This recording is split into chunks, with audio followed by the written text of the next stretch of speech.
Hello, my name is Ryan, and welcome to Legendary Tractors and to part 2 of my series on the Hart, Parr Oliver Collectors Association's National Summer Show held in Canandaigua, New York in August of 2023.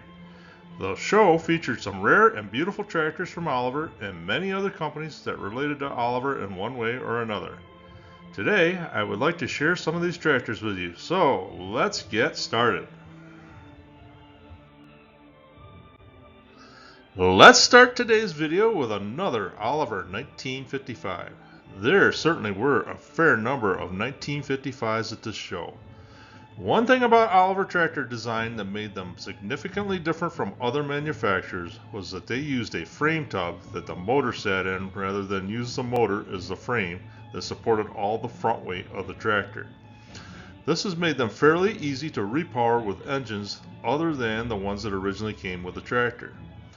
This 1955 originally came with a Cockshutt 310 cubic inch or 5.1 liter engine that put out 108 PTO horsepower. At some point, it appears to have been repowered with a Cummins 5.9 liter or 359 cubic inch engine. This would take the horsepower up to somewhere north of 120 to 200 horsepower, depending on how the engine was set up. In the 1990s, White Farm Equipment, along with several other manufacturers of tractors, used this motor extensively for powering tractors in the 120 to 150 horsepower range. The motor was and still is used in Dodge Ram pickup trucks as well.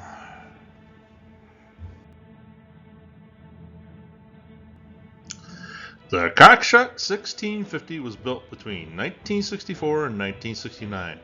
It featured a 283 cubic inch Cockshutt engine that put out 66 PTO horsepower.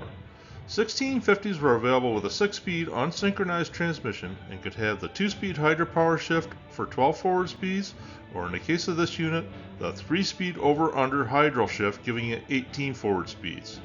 Original price for a 1650 was $7,100 in 1969. This unit has been exquisitely restored right down to the hood ornament.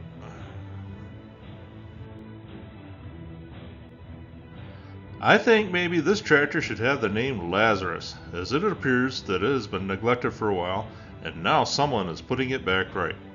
By the look of it, they have likely had the motor out for a rebuild, as it has been freshly painted, and it obviously has some new sneakers installed as well. I think that maybe they have been into some of the mechanicals in the rear end as well, as parts under the cab appear to be freshly painted. The Oliver 2255 was the biggest row crop tractor that Oliver ever produced. Built between 1972 and 1976, the initial tractors came with a Caterpillar Model 3150 V8 diesel. In 1974, the 3150 was upgraded to the 3208, although both motors were rated for 147 PTO horsepower. This tractor was ordered with all the bells and whistles, with the front wheel assist, cab, and fender fuel tanks. What a beast!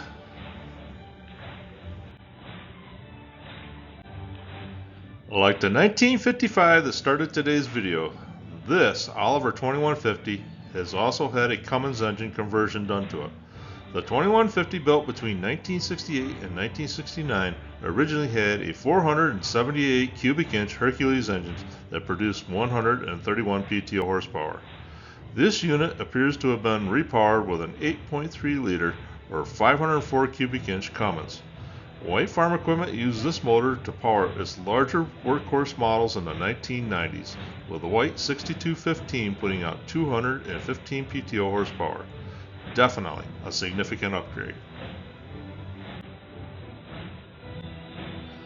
This is a very well kept Oliver 1755. In the Finger Lakes region of New York where I grew up, there were several farms that had 1755s. Oftentimes as the main tractor that could do about anything needed. This tractor is very typical of the tractors that I remember, basic and bulletproof. With 86 PTO horsepower and a price of $11,500 in 1975, what more could you need? Up next, we have another nice 1955 with front wheel assist. Between the frame tub that I mentioned earlier and the cast iron grill on Oliver tractors, the front ends were well weighted. Besides giving Oliver tractors a very distinctive look, the grill easily added 300 pounds to the front of the tractor. I am not sure whether it would be called a fairing or a bezel or maybe some other term, but the 55 series incorporated work lights into the grill as well, slightly changing the overall look from the 100 series and the 50 series tractors. In addition to the headlights and the grill, 55 series tractors received a decal stripe on the rear fenders, which really provided for a nice enhancement to the overall appearance as well.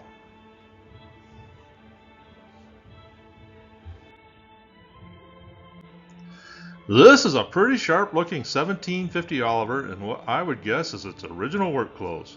The 1750 series tractor was produced by Oliver from 1966 through 1969 when it was replaced by the 1755. The tractor came with either a 283 cubic inch gasoline engine or a 310 cubic inch diesel. Both engines produced 80 PTO horsepower. The tractor was available with a choice of two transmissions, either the 2-speed hydropower drive or the 3-speed over-under hydro shift like this tractor has. When coupled with the 6-speed unsynchronized transmission, these options would give the tractor either 12 or 18 forward speeds. This tractor also has an adjustable front axle assembly that can be mounted in a couple of different positions. It currently is mounted so that the axle sits back further under the tractor, which shortens the turning radius. It can be mounted further ahead toward the front of the tractor, which should make for a smoother ride. In addition to the owner's decal on the frame tub, which lets us know that this is a 1969 model, the tractor is sporting some other interesting decals as well. It has a dealer decal from a dealer in King Ferry, New York, which is not too far from Moravia, where the tractor resides today. And that has me wondering if maybe this is a one-owner tractor. Pretty much all 50 series tractors and some early 55 series tractors had a certified horsepower decal that was placed on the tractor before leaving the factory. This decal was placed there by a plant inspector after the tractor came off the dynamometer before being shipped to the dealership. The inspector would write on the decal the amount of horsepower that the tractor produced, and then he would initial it, thus certifying that the actual unit met its Nebraska test requirements. The last decal of note is the Herman decal. If you know, you know, as Herman is a really interesting Oliver.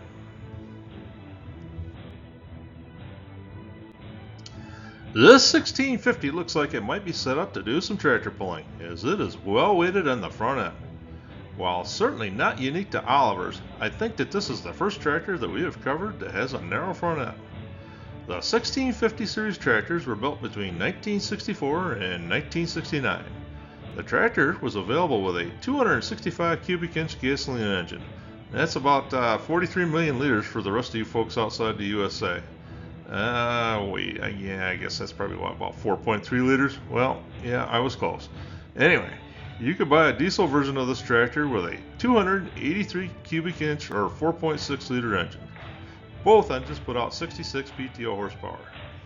The 1650 featured either the 2-speed hydropower drive or the 3-speed over-under hydro shift as options, giving it either 6, 12, or 18 forward speeds. Original price for a 1650 was $7,100 in 1969. The 1650 is one of my personal favorites, as the farm that I worked on as a teenager had one, and it was the first Oliver that I ever drove. That unit was a diesel, had the 3-speed, and had the adjustable front end like the 1750 that we just previously discussed. Next up, we have another 2255 that looks to be undergoing restoration as parts are freshly painted. In the early 1970s, several tractor manufacturers, in an attempt to build higher horsepower tractors, offered models with V8 engines. International Harvester offered the 1468 and the 1568. Massey Ferguson offered the model 1150 and the 1155. These tractors were all in the 130 to 150 horsepower range. Oliver threw their hat in the ring with the 2255 at 147 PTO horsepower. Early versions had the Caterpillar Model 3150 engine of 573 cubic inches. Later versions were the Caterpillar Model 3208, which was 636 cubic inches. Both engines ran at a high RPM of about 2800, which was good for horsepower, but limits the torque somewhat. The 2255s for the most part came with a 3-speed over-under hydro shift, although the connection between the main transmission and the 3-speed was a little different than what Oliver had used in the past.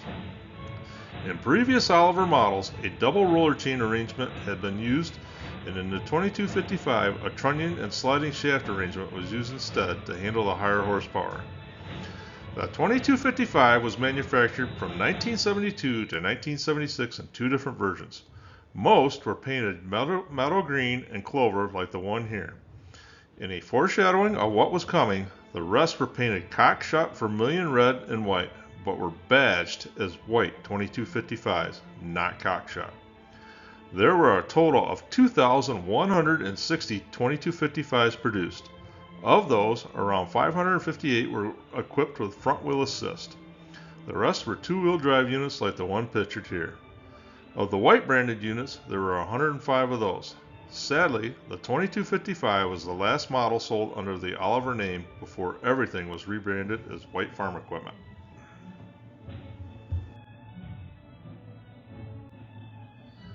This 2150 Cockshutt with front wheel assist may be the closest thing in the North American tractor world of finding a unicorn.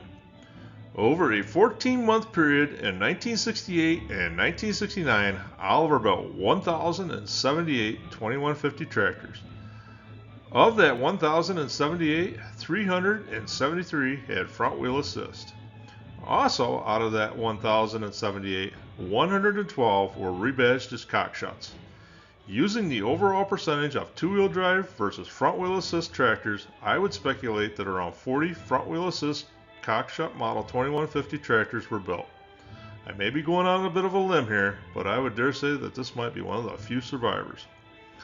This beast of a tractor came equipped with a turbocharged 478 cubic inch Hercules engine that made about 131 PTO horsepower. Oliver called this tractor the Whispering Giant, as it was a 4-cycle direct injected engine with an MAN M-system combustion chambers. The engine was used extensively by the U.S. military, and because of the combustion chamber design, could be run on just about any fuel that happened to be available, including gasoline. In the 2150, it was recommended by Oliver that it only be run on diesel though. Another byproduct of this combustion chamber design is that it was somewhat of a quiet motor.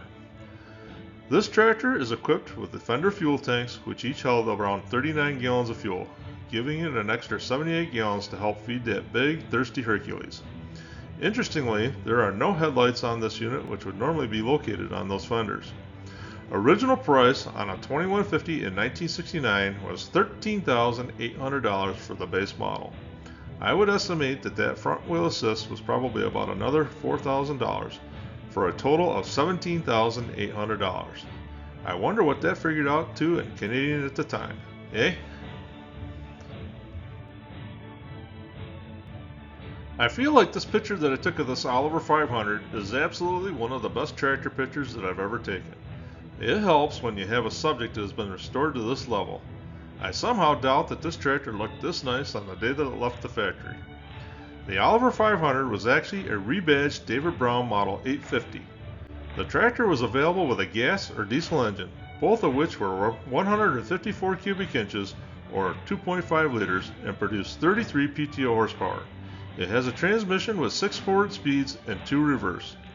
Sold by Oliver from 1961 through 1963, it sports the checkerboard decals of the A-Series 100 tractors like the 18 and 1900s. There were 1,648 built, and original price was $2,670 in 1963. That's going to do it for today's show. Here's a small sampling of some of the tractors that I will be bringing you in the future episodes that I plan to do on the Hart Parr Oliver Collectors Association Summer Show from August of 2023.